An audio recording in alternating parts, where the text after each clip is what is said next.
आप भी चाहते हैं कि ऑडियो वीडियो सबसे पहले आप तक पहुंचे, तो इस चैनल को सब्सक्राइब करें और साथ ही बेल आइकन को दबाना ना भूलें।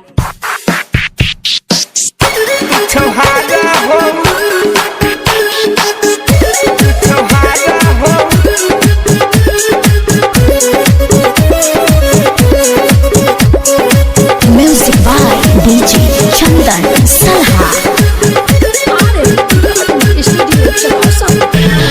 नया लड़की रोज रोज सेट करेला, देखी मोट पातर कमेंट करेला।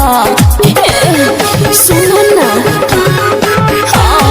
नया लड़की रोज रोज सेट करेला, देखी मोट पातर कमेंट करेला। लइका लफुअन के जिए के सहारा हो, लइका लफुअन के जिए के सहारा हो।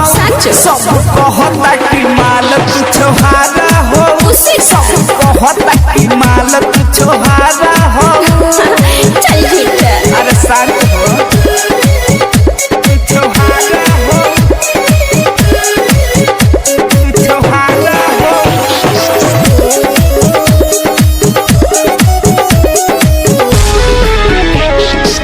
रखेला 3-4 माले सुटारा, माचा मारी के फिर न पूछला दुबारा।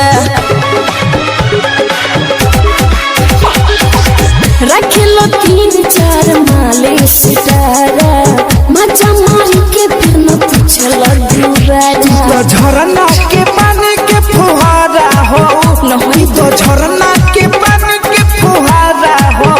सब कहता कि माल तू छोहारा हो, सब कहता कि माल तू छोहारा हो। सच अरे हाँ हो, तू छोहारा हो, तू छोहारा हो।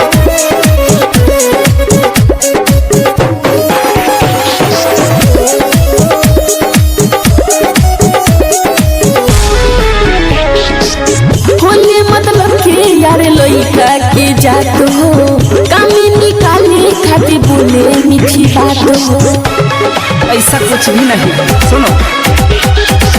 रद्दी से कोहे लुकी धुअल हई दूध के, लोला नजनबी तोहर चिखे अमर।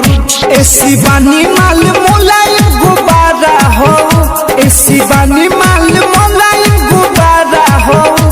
हम कहतनी माल तू छोहारा हो, सब कहता कि माल तू छोहारा हो।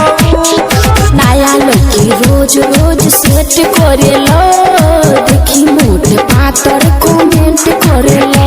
लइका लफुअन के जिए के सहारा हो, लइका लफुअन के जिए के सहारा हो।